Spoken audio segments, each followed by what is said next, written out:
Warahmatullahi wabarakatuh. Bertemu lagi dengan saya Abdul Rosid, calon guru penggerak angkatan 6 dari Kabupaten Subang. Saat ini saya bertugas di SMK Negeri 1 Cipunagara. Baik, pada kesempatan kali ini saya akan mewawancarai dua pimpinan di sekolah saya tentang pengambilan keputusan jika mengalami kasus dilema etika. Selamat mengikuti. Assalamualaikum warahmatullahi wabarakatuh, Pak. Waalaikumsalam. Halo, Pak Muhammad. Punten nih Pak, mengganggu waktu istirahat siang ini. Terkait ini saya punya sebuah tugas Pak di pendidikan guru penggerak yang sedang saya laksanakan, yaitu saya harus mewawancarai Bapak selaku pimpinan saya di sini, wawancara terkait dengan pengambilan keputusan pada kasus-kasus dilema etika. Saya mohon waktunya ke Bapak untuk kita melaksanakan wawancara atau intinya lebih ke diskusi Pak ya. Pertanyaan saya yang pertama, bagaimana Bapak bisa mengidentifikasi sebuah kasus itu masuk ke kasus dilema etika atau ke kasus bujukan moral? Ya, pada prinsipnya kalau etika itu kan juga bisa moral, bisa etika, ya kan. Tapi kita harus ada memilihnya, kan nggak boleh dua-duanya. Mungkin secara umum nggak sama. Ya, kita misalnya moral, kita kan secara moral. Bagaimana kalau memutuskan suatu masalah itu melihat moral orang itu baik atau tidak, ya itu akan berpengaruh kepada pekerjaan-pekerjaannya sehari-hari, ya begitu. Jadi misalnya moralnya tidak baik, dia sebagai seorang guru, misalnya kita sebagai guru memberi contoh kepada anak, kan secara moral kita juga harus baik, jangan kita orang jelek. Jadi kita memberi contoh juga seperti kita, kan seperti itu. Saya kira seperti itu. Baik Pak. Jadi intinya mungkin yang saya tangkap, kalau yang dilema etika itu yang baik semua gitu Pak ya? Iya, yang etika ya baik semua. Kalau bujukan moral berarti yang satunya baik, yang satunya kurang baik, berarti gitu Pak? Betul ya. Baik Pak, mungkin selama jadi kepala sekolah Bapak di sini atau di tempat sebelum di sini pernah mengalami kasus-kasus dilema etika ya Pak, dalam pengambilan sebuah keputusan. Mungkin Bapak ketemu dengan kasus dilema etika. Nah, biasanya Bapak untuk sebagai bahan pertimbangan sebelum memutuskan Bapak harus milih yang mana nih pada kasus dilema etika itu, mungkin langkah-langkahnya seperti apa Pak? Yang pertama, saya melihat latar belakang daripada ini dulu kejadian. Kalau saya biasanya menemukan masalah secara etika, saya akan bertanya dulu ke teman-teman saya, mungkin yang saya percayakan, apakah memang etika dia memang ini kebetulan atau memang sudah dari awal ya, sudah memang bawaannya gitu.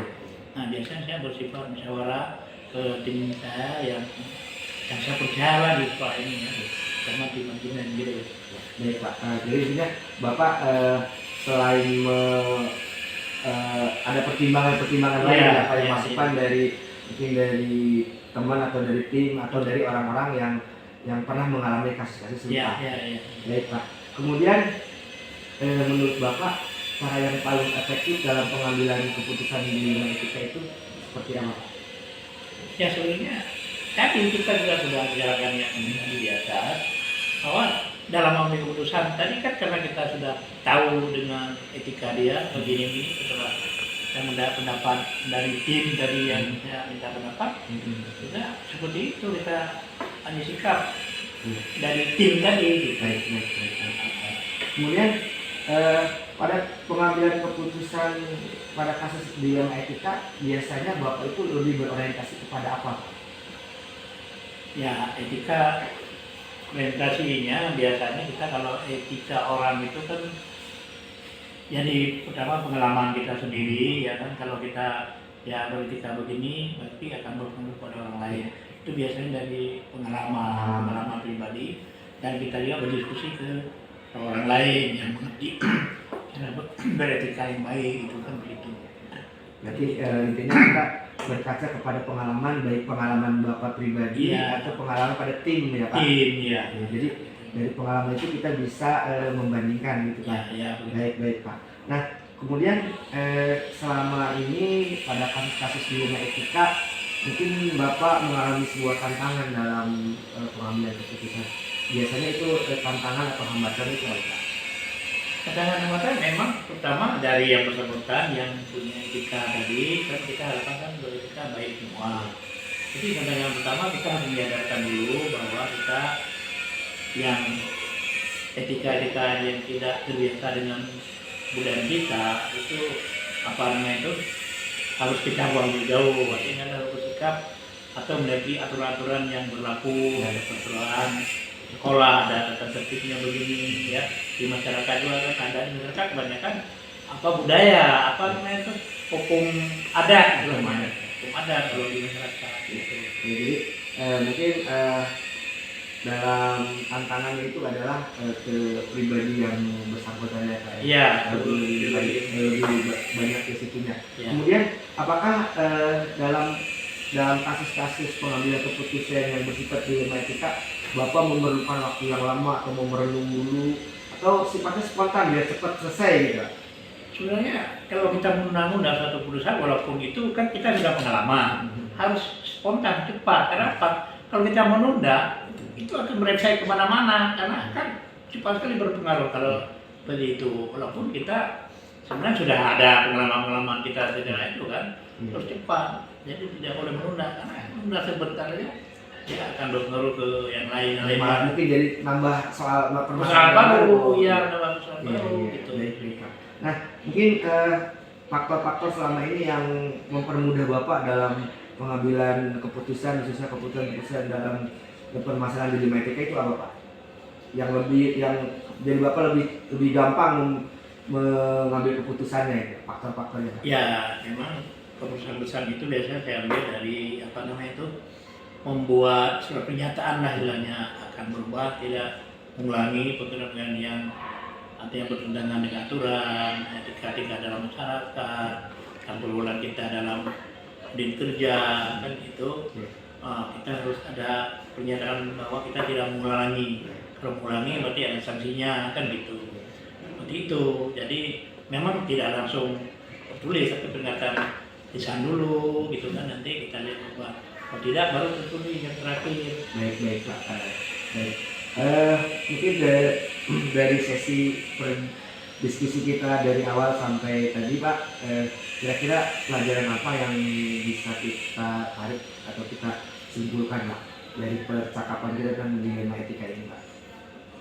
Ya, kesimpulannya apa yang kita bicarakan tadi bahwa dalam beretika kita dalam satu pekerjaan itu kan kita harus mengikuti aturan-aturan norma-norma yang ada, baik aturan tertulis ataupun tidak kan begitu, ataupun aturan-aturan yang berlaku sifatnya misalnya internal kita ataupun eksternal.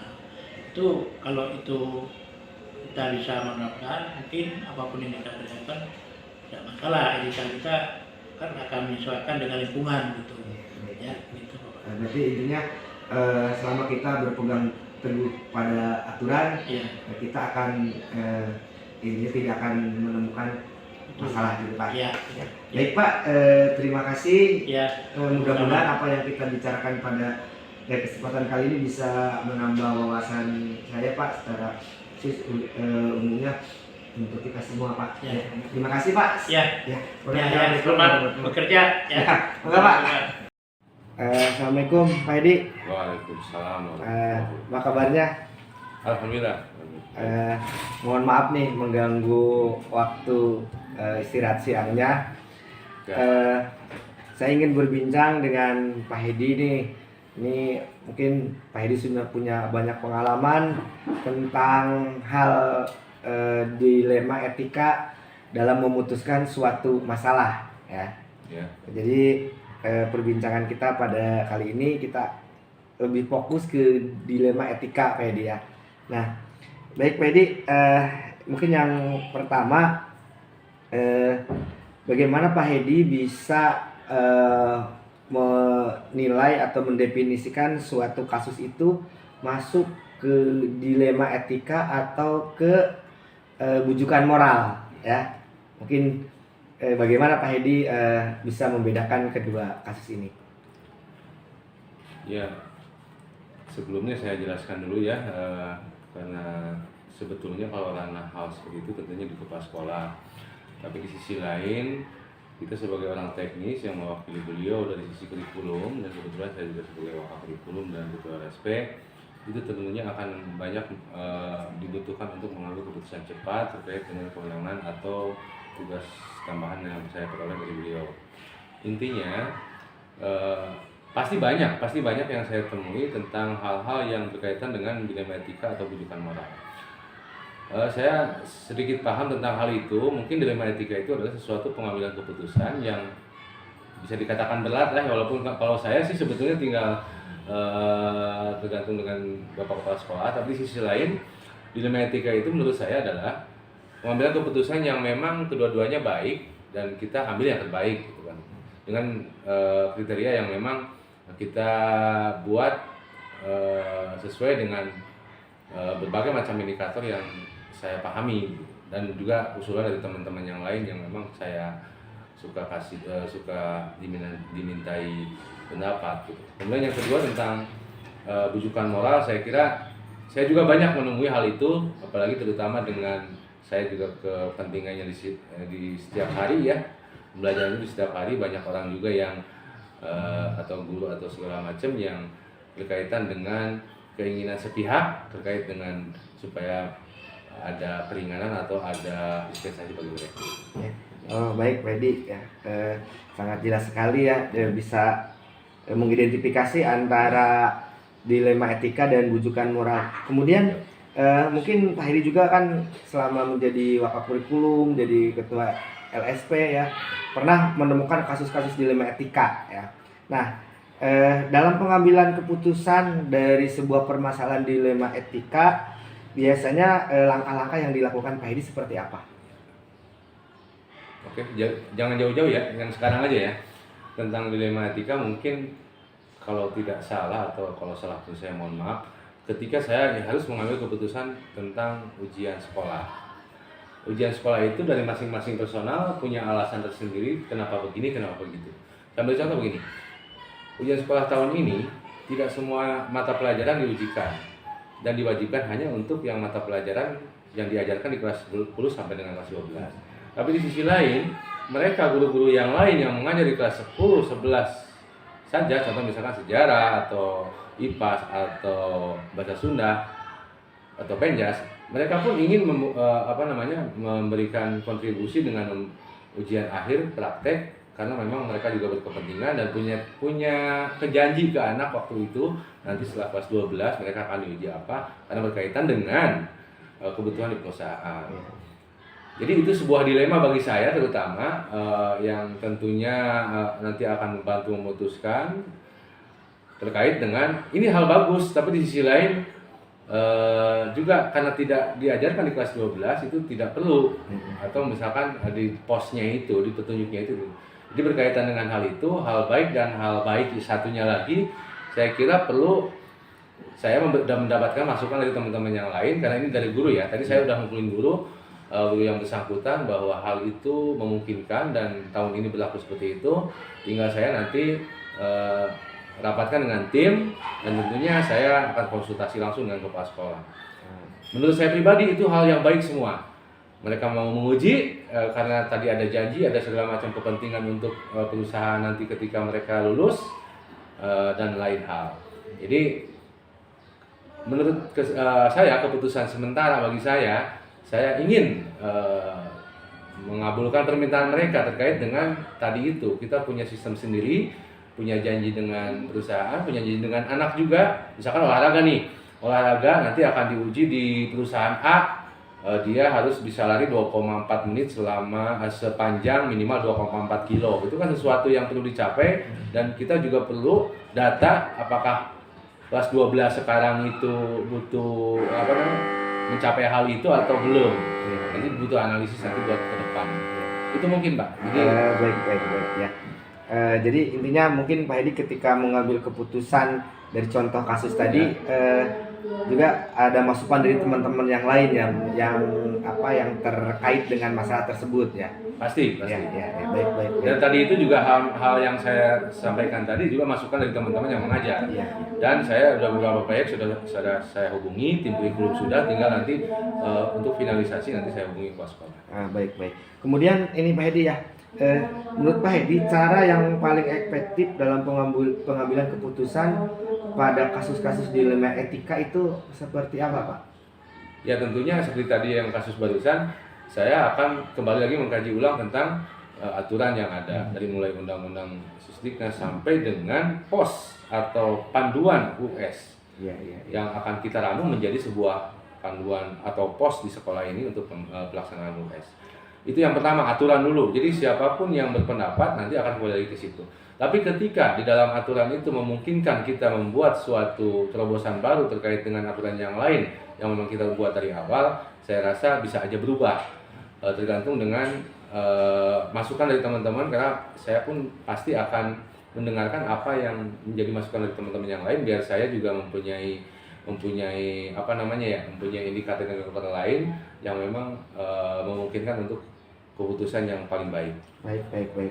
Nah, kemudian pada proses pengambilan keputusan pada kasus-kasus dilema etika, biasanya Pak Hedi berorientasi kepada apa?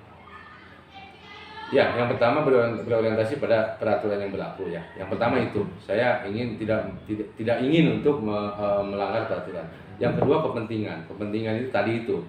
Saya melaksanakan bagus, tidak melaksanakan pun ya apa, karena memang posnya juga seperti itu, panduan dari provinsi.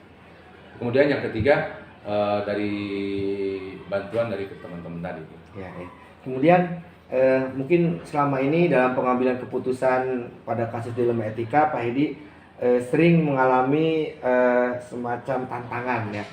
Kira-kira tantangan yang terberat dalam atau yang sering dialami dalam pengambilan keputusan dilema etika itu apa Pak Hedi? Ya, pasti tantangan ada. Yang pertama teman-teman juga berbicara hal baik tadi, yang mata pelajaran tadi. Saya kembalikan ke yang tadi ya, biar kita runut ya. Iya. Salah satu contoh. Teman-teman yang ingin menguji praktek padahal dia tidak perlu menguji praktek untuk tahun ini, itu intinya mereka itu juga punya pendapat baik. Tapi di sisi lain, ketika dilaksanakan ada lagi hal lain. Misalkan gini, waktunya mepet. Sekarang contoh misalkan tahun ini nih, kelulusan itu udah tanggal 5 Mei, di mana kita menghadapi UKK, menghadapi US praktek, US tulis, US praktek yang memang pelajaran sampai kelas 12, dan menghadapi libur lebaran, itu yang jadi masalah. Makanya perlu pengkajian ulang, dan saya yakin ketika nanti saya mengambil keputusan atau kita ada keputusan akhir, ada orang yang mungkin tidak setuju akan keputusan itu, tapi di sisi lain kita harus mengkaji dari awal. Ya, baik. Nah, apakah ketika ada kasus dilema etika, Pak Hedi memerlukan waktu untuk berpikir yang agak lama atau secara spontan langsung diselesaikan? Alhamdulillah untuk saat ini karena ada banyaknya teknologi ya, kita bisa buka Google, bisa buka file-file yang ada tentang aturan. Saya inginnya cepat. Biasanya juga saya analisis cepat, kemudian koordinasi juga cepat, karena memang kalau misalkan dilama-lama ini nanti kan masalah kita juga banyak atau pekerjaan kita juga banyak yang pada akhirnya numpuk di belakang. Saya biasanya nggak pernah lama, langsung aja gitu. Oh, baik. Jadi langsung biar cepat gitu ya. Nah, kemudian faktor-faktor yang selama ini bisa mempermudah Pak Hedi dalam pengambilan keputusan di kasus-kasus dilema etika itu faktor-faktor apa? Yang pertama faktor saya suka membaca aturan. Yang kedua saya juga suka minta izin ke orang-orang expert gitu ya untuk bertanya. Dan alhamdulillah terjalin dengan baik sampai saat ini, sehingga kalau ada masalah saya pasti akan juga menanyakan atau meminta pendapat orang-orang ahli, terutama misalkan pengawas atau teman-teman yang sudah melaksanakan hal itu di sekolah lain. Alhamdulillah dengan saya berkomunikasi baik dengan mereka itu bisa membantu. Dan tentunya yang terakhir itu ketika ada orang yang dirugikan, merasa dirugikan atau tidak setuju lah ya, bukan dirugikan, tidak setuju, saya akan komunikasi sebaik mungkin biar mereka juga paham tentang apa yang saya putuskan itu bukan untuk apa-apa, tapi yang jelas kita ambil keputusan yang paling baik. Mungkin kalau dapat saya simpulkan faktor yang paling utama adalah faktor komunikasi ya. Mantap. Ya, komunikasi. Kemudian satu lagi Pak Edi ini dari diskusi kita dari tadi, kira-kira menurut Bapak pelajaran apa yang bisa kita petik dari adanya permasalahan-permasalahan yang menyangkut dengan dilema etika ini, Pak? Intinya dilema etika itu tidak bisa kita hindari. Karena kalau saya pikir prinsip saya pribadi, kita jangan berdoa untuk tidak mendapatkan ujian, tantangan, dan halangan, tapi berdoalah untuk bisa melewati itu dengan baik. Jadi intinya dari awal dulu saya selalu membiasakan untuk tidak mengeluh akan ada masalah, tapi saya pasti akan berpikir tentang bagaimana cara memecahkan masalah. Dan tadi yang Pak Abdul sampaikan barusan, mohon maaf saya juga kalau salah, karena itu dari perspektif saya ya, bukan dari aturan apa-apa. Yang jelas intinya saya sangat merasa diberi manfaat dengan adanya pertanyaan Pak Abdul tadi. Walaupun demikian, saya juga terbuka untuk kritik dan saran Pak Abdul. Ya. Itu aja Pak. Ya, baik Pak Edi, terima kasih. Semoga apa yang kita diskusikan kali ini bisa menambah wawasan bagi saya dan juga untuk kebaikan kita semua ke depannya. Terima kasih, punten mengganggu waktunya. Ya.